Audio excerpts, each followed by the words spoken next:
Bonjour à tous et bienvenue sur le plateau de Toute une histoire. Merci à nos invités d'être présents. Les hommes et les femmes que je reçois aujourd'hui ont vécu ou vivent une histoire incroyable.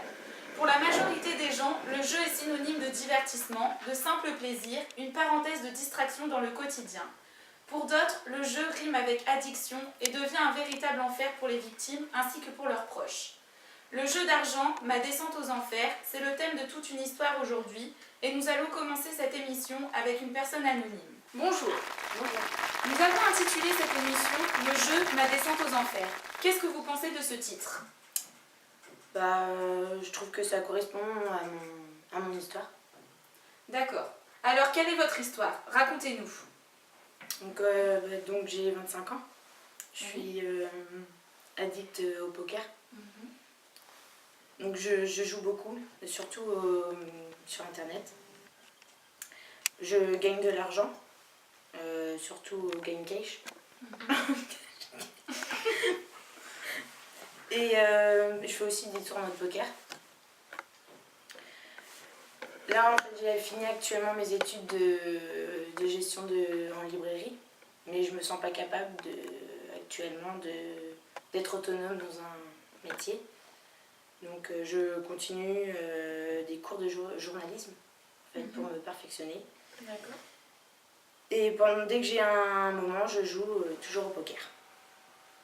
Et là, j'ai commencé avec des amis à aller jouer dans des casinos. D'accord. Vous étiez déjà rentré dans un casino auparavant ? Auparavant, jamais. Parce que pour moi, je pensais que c'était un lieu pour les riches, les gens aisés. Et en fait, je me suis rendu compte que pas du tout. C'est vraiment à la portée de tout le monde. Donc ce soir-là, du coup, je me suis retrouvée avec plusieurs personnes autour d'une table pour jouer au poker.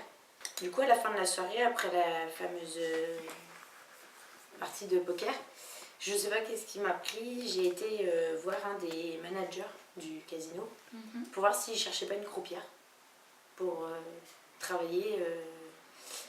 Et il m'a alors expliqué qu'il y avait une formation. D'accord. Qui permettait, après cette formation donc non rémunérée, de devenir croupière au casino. Donc j'ai peut-être pas ce jour-là assez réfléchi, mais j'ai accepté donc la formation.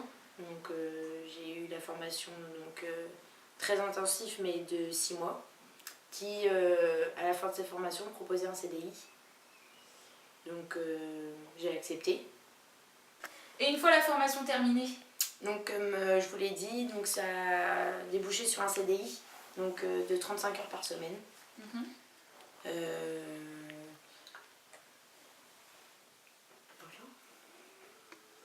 Jusqu'à combien vous avez pu perdre au final ? J'ai perdu des grosses sommes allant jusqu'aux 700 €. Donc comme je vous l'ai dit, pendant un moment j'ai eu une période où j'avais pas de rémunération. Donc c'était difficile pour les fins de mois. Sachant que mon compagnon joue également aussi au jeu. Donc voilà, des fins de mois difficiles. Et aujourd'hui, vous en êtes où ? Aujourd'hui, du coup, si je viens témoigner aujourd'hui, c'est surtout parce que malgré que j'ai un emploi dans les casinos, je suis toujours accro. Ça m'a pas permis de me rendre compte que c'est une maladie et que j'en vois beaucoup d'addicts en face de moi, mais que je me rends pas compte que je suis pareil qu'eux. Après, du coup, j'essaye de me restreindre de 20-30 € par-ci, par-là, mais bon, voilà, je vais chercher la carte bancaire et puis je continue à jouer des grosses sommes, et avec mon compagnon aussi, donc D'accord. Fin de mois sont difficiles. D'accord. Et Maître Yoda, qu'est-ce que vous pouvez en dire sur cette addiction au jeu qui est quand même terrible ? Quand Maître Yoda parlera, le silence tu respecteras. L'aspect divertissant des jeux d'argent, ou le fait qu'ils puissent constituer pour une petite minorité d'entre des joueurs une source de revenus substantielle, ne doit pas faire oublier que tous ces jeux sont soumis à la loi. Alors quelle loi, me direz-vous, Sophie ? Eh bien, je vais vous répondre, c'est la loi de 2010, du 12 mai pour être précis. Cette loi, en fait, avant cette loi, en France, la situation était très claire, limpide, transparente même. Effectivement, nous n'avions en France que 3 opérateurs principaux. Tout d'abord, la Française des Jeux, qui avait le monopole pour les jeux de tirage et de grattage, le PMU, qui avait le monopole pour les paris hippiques, et puis quelques casinos terrestres dûment autorisés par l'État.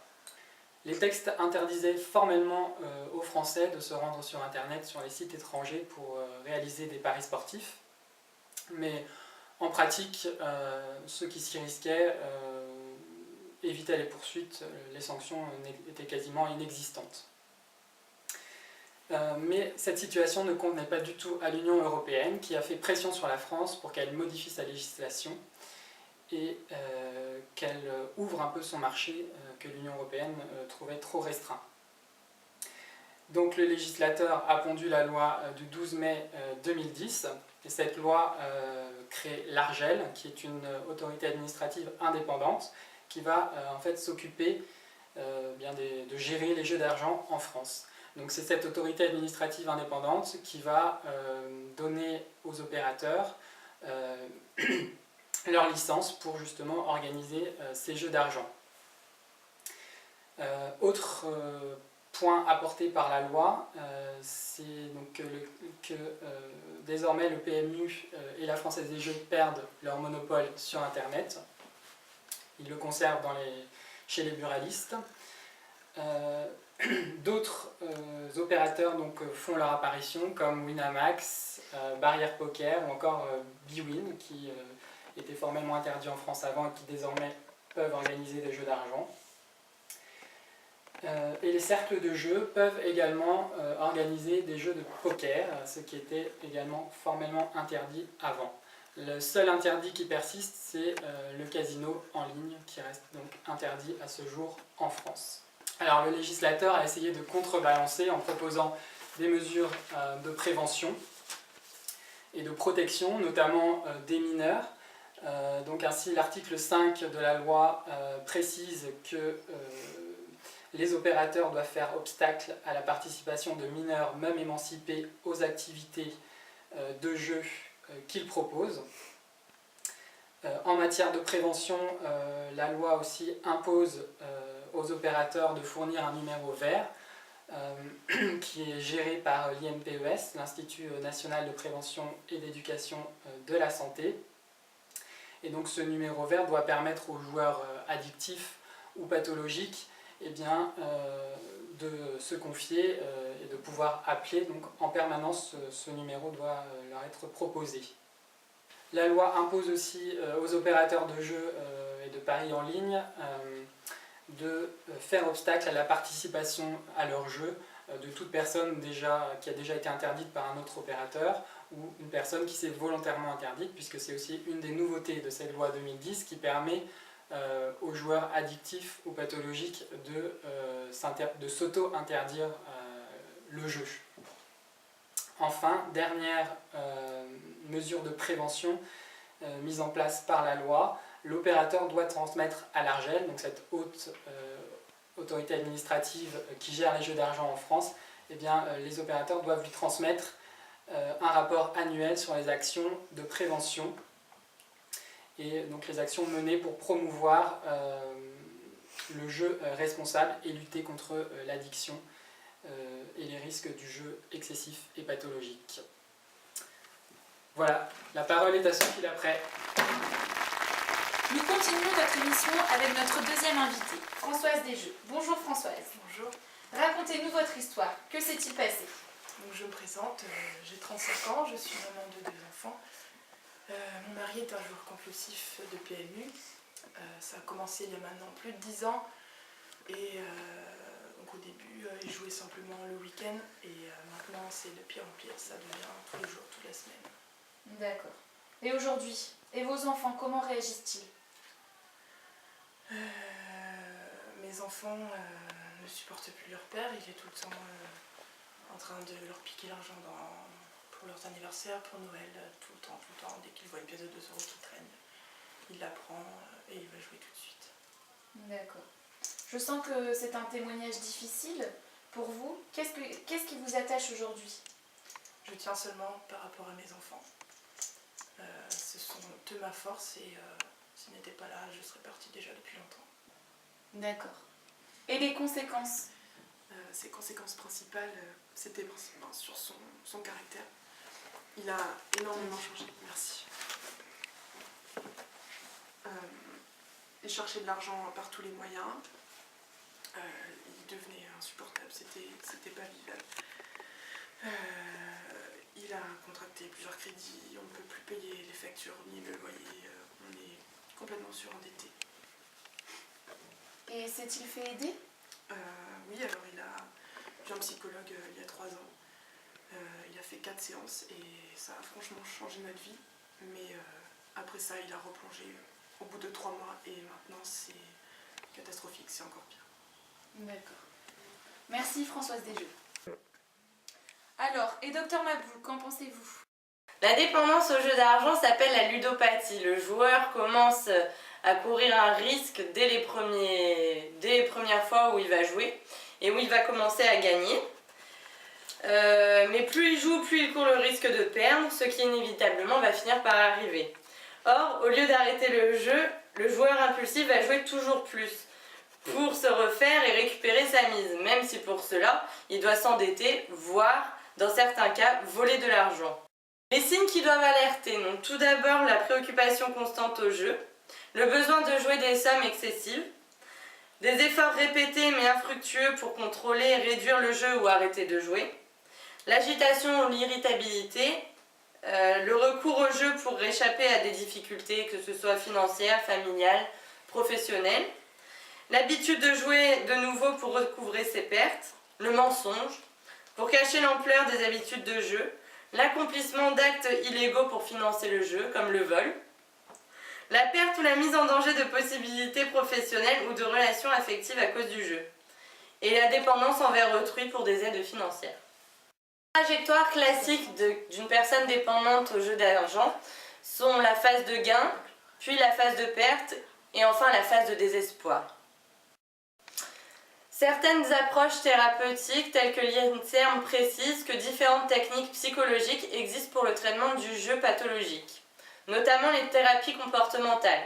La participation aux réunions de groupes anonymes est une bonne thérapie, en général, et est présentée comme l'un des traitements les plus répandus. Les données concernant l'utilisation de traitements psychotropes dans le jeu pathologique sont actuellement préliminaires. Aucun traitement médicamenteux n'a encore reçu l'autorisation de mise sur le marché dans cette indication. Si vous avez besoin de vous faire aider, vous pouvez consulter l'Institut du jeu excessif, Joueur Écoute Info Service ou SOS Joueur, au numéro s'affichant en bas de votre écran, 0 810 600 115. Notre troisième invité est accro au jeu de grattage et au loto. Il parle d'une vie gâchée de honte. Il est aujourd'hui au chômage. Bonjour Gaston Lagratte. Bonjour. Vous employez des mots forts pour décrire votre situation actuelle. Qu'est-ce que ces jeux ont eu comme conséquence chez vous? Racontez-nous votre histoire. En réalité, les jeux d'argent, ça a gâché ma vie. À cause de ça, je suis endettée, j'ai plus d'argent, j'ai plusieurs crédits sur le dos que j'arrive pas à m'en tirer, quoi. D'accord. C'est vrai que envers ma famille, mes amis, j'ai honte de moi. Je me reconnais plus vraiment. Avant, j'étais plutôt mignon, quoi. Et là, maintenant, je sens que ça a un petit peu baissé, quoi. Et je continue à jouer malgré que de l'argent, j'en ai plus. Je peux plus payer mon loyer. Du coup, j'ai failli être expulsée de mon appart, quoi. Et aussi, vu que je passais mon temps au bar, quoi, avec les copains, tout ça, on buvait des coups, on jouait toute la journée. Et du coup, à cause de ça, j'allais plus au boulot et j'ai perdu mon travail. Du coup, toute ma femme est partie, avec un autre en plus, vous imaginez. Oui. Mes enfants m'adressent plus la parole. C'est vrai qu'à force de leur mentir et de faire des belles paroles comme quoi j'allais arrêter, ils en ont eu marre et voilà quoi, j'ai plus de nouvelles. Votre témoignage est vraiment très touchant, mais est-ce que vous vous rendiez vraiment compte de ce qui se passait? Ou de ce qui se passe encore? Déjà, j'allais pas souvent à la banque pour voir mes relevés de compte. Alors là, en plus, quand j'y allais, c'est que mon banquier m'avait appelé. Et moi, je réalisais pas les sommes que je dépensais. J'ai bêtement joué tout ce que j'avais. J'ai même hypothéqué ma maison. C'est pour ça que maintenant, je me retrouve en appartement parce que voilà, je l'ai perdu. Mais bon, voilà, tout ça maintenant, c'est passé. J'ai plus de sous.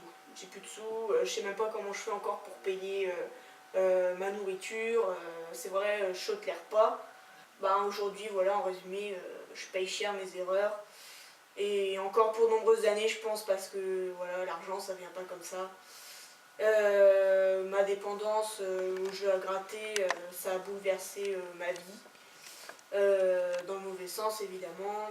Et voilà. En plus de ça, ben, quand on n'a plus d'argent, voilà, il y a d'autres addictions qui arrivent. J'ai sombré dans l'alcool, la drogue. Voilà, tout va mal. D'accord. On verra la suite après ces messages de la rédaction. Écoutez bien ces messages, c'est peut-être votre histoire.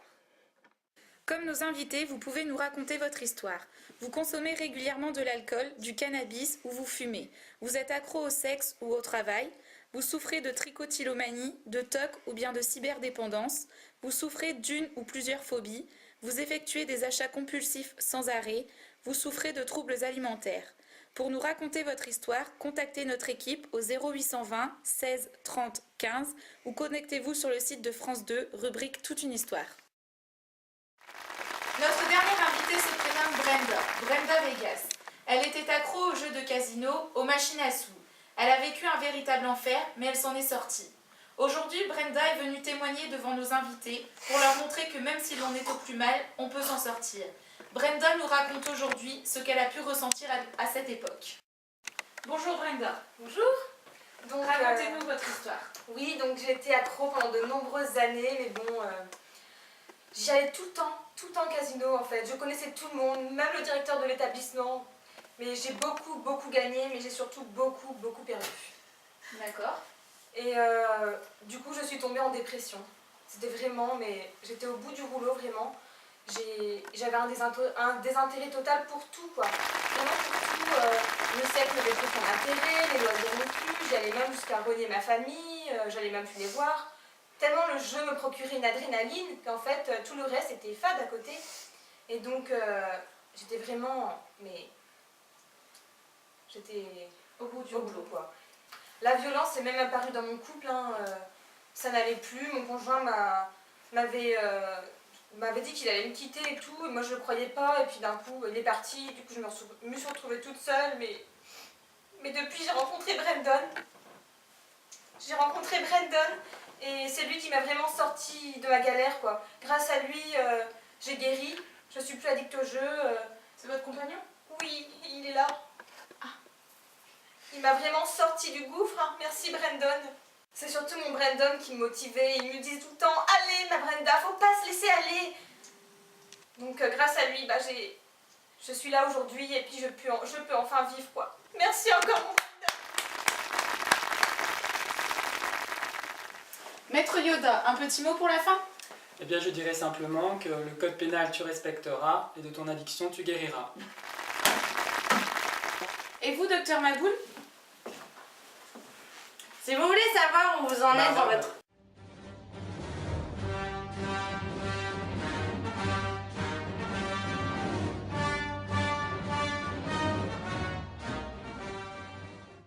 dans votre dépendance au jeu, savoir où vous en êtes à ce niveau-là. Vous pouvez retrouver ce prospectus chez votre médecin traitant, dans les pharmacies ou les points de vente PMU.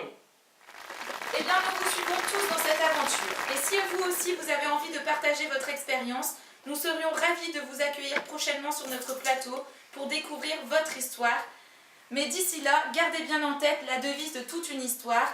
La vie a un début et une fin. Pour le reste, c'est ce que vous en faites. Merci.